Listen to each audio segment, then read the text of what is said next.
Upgrade to Shore non-stop protection.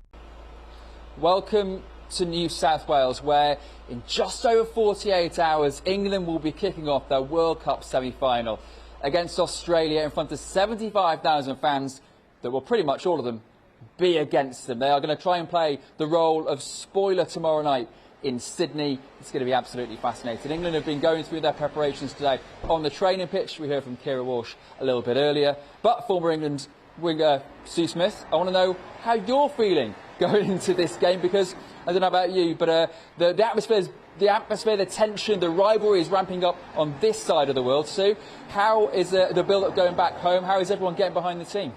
Anton, I'm probably as nervous as anybody. I think when you're playing, you can obviously affect it. When you're watching, it's quite difficult to do so. So I don't think England have probably hit the heights that we maybe wanted them to. The China game being the exception, where I thought they were brilliant. China probably didn't play at the levels that we know that they can, but England certainly exposed them. But they've got through, and that's the most important thing. They found a way to win games against Colombia, a side that we know have progressed and developed themselves. We're going to make it difficult for England. They're very physical. They've obviously got key players going forward.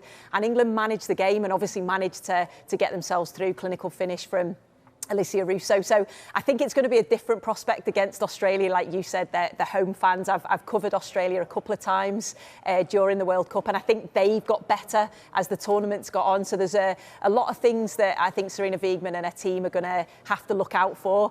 The conversation's going to be, is she going to stick with that back three? Is Ella Toone going to stay in that sort of number 10 position? So I don't know if you've got any insight on that.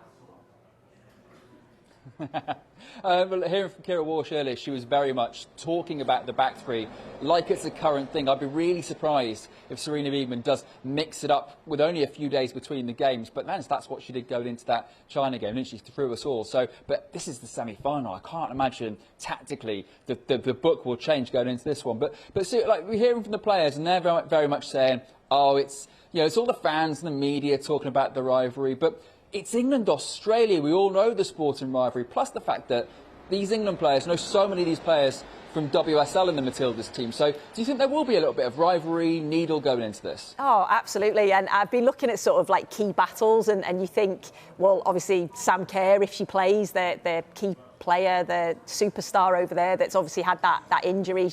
We've been seeing more and more of her. So you think her and Millie Bright, what a key battle that's going to be from obviously their teammates in the WSL. So that'll be really interesting. Then you look at Lucy Bronze on that right-hand side, because I think the left-hand side of Australia is key. I think with Catley and Ford, the way that they attack, the quality that they've shown, they're almost telepathic at times. And I think Lucy Bronze sort of seeing how she can cope with those on that side, or the back three obviously shifting across. So there's lots of key battles all over the pitch. I think Australia's midfield have been brilliant, really energetic. They've got quality as well when they go forward. So how will England's midfield cope with them? So there's a massive rivalry. But I think, like I say, the players, they're probably used to playing in front of big crowds. I think against Colombia had a huge support there.